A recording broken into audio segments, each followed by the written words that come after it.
오늘을 사랑하는 묵상 시간입니다. 오늘 본문 말씀 이사야서 8장 2절입니다. 내가 진실한 증인 제사장 우리야와 여베리야기의 아들 스가랴를 불러 증거하게 하리라 하시더니. 자, 오늘 본문 말씀 속에 보면 하나님께서 진실한 증인을 세워서 증거하게 하시는 말씀을 보여주십니다.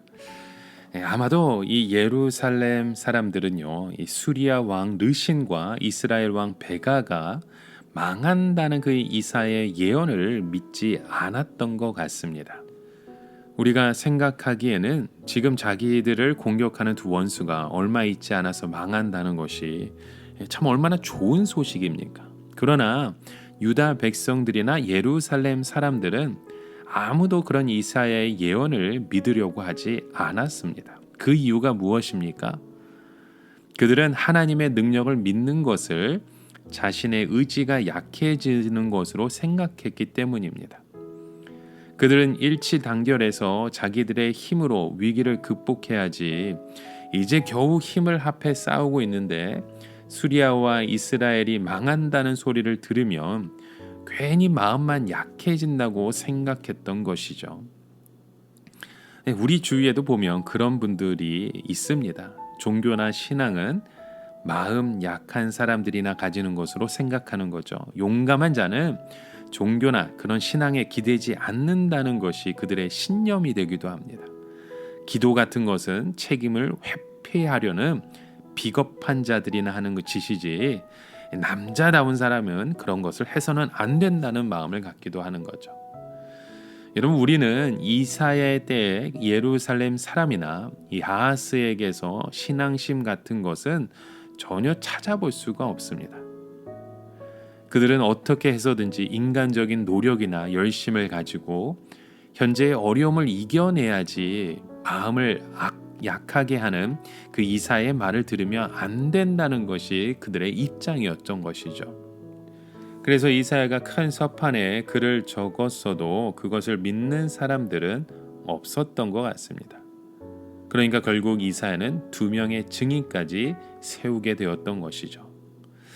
이 예루살렘 사람들이 하나님의 말씀을 들으면 마음이 약해진다고 생각하는 것은 맞는 것 같습니다. 이것은 우리의 경험을 통해서도 얼마든지 증명할 수 있는 것이죠. 우리가 하나님을 모를 때에 사는 목적이 하나밖에 없습니다. 바로 이 세상에서 성공하고 이 세상에서 잘 되는 것이죠. 그러나 하나님의 말씀을 들으면 어떻게 됩니까?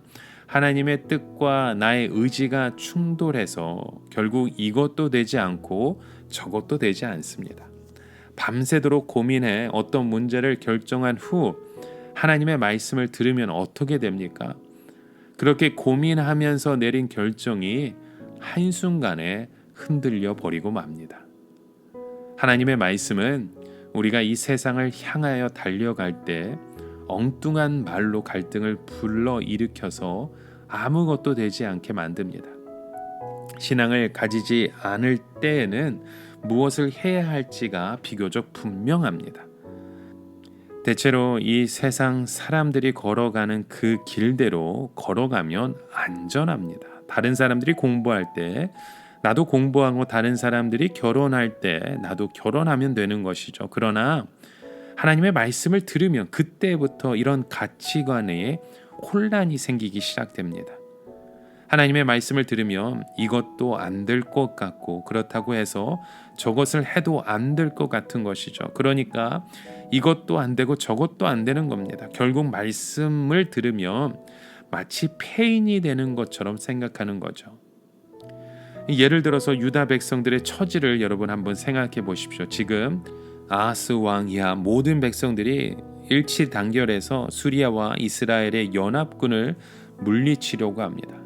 그런데 이사야가 옆에서 자꾸 엉뚱한 소리를 하는 거예요. 지금 마음을 합쳐서 싸워도 질 것 같은데 수리아와 이스라엘은 망한다고 하면서 돌아다닌다고 한번 생각해 보세요. 만약 수리아와 이스라엘이 머지않아 망한다면 유다 백성들은 당장 목표가 없어져 버리는 것이죠. 지금 그들은 하나 되게 하는 것은 침략군을 몰아낸다라고 하는 그 단 하나의 목표입니다. 유다의 모든 전략은 이 하나의 목표 하에 세워져 있습니다. 그런데 그 목표가 없어져 버리면 유다는 무엇을 중심으로 힘을 내야 합니까? 이사야의 목적이 바로 여기에 있습니다. 그들은 수리아와 이스라엘의 침공 같은 눈에 보이는 목표를 중심으로 뭉치고 있었습니다. 그런데 이사야는 그 목표를 흐르게 만들므로 하나님 앞에서 자신들의 모습을 보게 하려고 하는 것이었죠. 여러분, 우리는 대개 어떤 분명한 목표가 있어야 우리가 살맛이 납니다. 공부를 더 열심히 해서 어떤 학위를 받든지 어떤 자기가 원하는 목적을 이루든지 또 어떤 회사에 취직해서 인정받고 승진을 한다든지 어떤 목표가 생길 때 여러분 우리의 삶에 생기가 돌게 되는 것이죠. 그런데 그리스도인이 되고 난 후에 가장 먼저 일어나는 갈등이 뭐냐면 말씀을 들으면 들을수록 그런 세상의 목표가 의미가 없어진다는 겁니다. 안에서 두 개의 의지가 갈등을 일으키면서 우리의 마음이 혼란케 되는 거죠. 그래서 어떤 사람들은 자신의 목표를 이룰 때까지 아예 하나님의 말씀을 들으려고 하지도 않는 분들도 있습니다. 왜냐하면 그 말씀을 들음으로 인해 내 안에 갈등이 생겨서 아무것도 할 수 없다고 생각하고 판단하기 때문이죠. 여러분, 오늘 우리에게 주신 세상의 목표가 아닌, 세상의 중심이 아닌 하나님의 말씀을 통한 하나님의 그 뜻이 이루어지기 위해 여러분 우리의 마음을 함께 같이 고백하시는 저와 여러분의 하루가 되시게 주님의 이름으로 간절히 축원합니다. 이 모든 것들을 이끄시고 주관하시는 분은 오직 하나님 한 분뿐이십니다. 하나님의 그 말씀 앞에 우리가 함께 그 믿음을 고백함으로 오늘도 주님과 함께 그 뜻을 세워가는 저와 여러분의 하루 되시길 주님의 이름으로 축원합니다. 함께 기도합니다. 하나님의 그 마음을 품은 믿음의 자녀들 통해 그 뜻을 이루어 주시고 고백하게 하여 주시고 세워 주시니 이 모든 영광 하나님 앞에 올려드리기 원합니다. 삶의 모든 중심이 예수 그리스도, 삶의 모든 그 고백이 주의 나라를 위해서 함께 세워지는 주님의 귀한 아들과 딸들 되게 하여 주시옵소서. 예수님의 이름으로 기도드립니다. 아멘.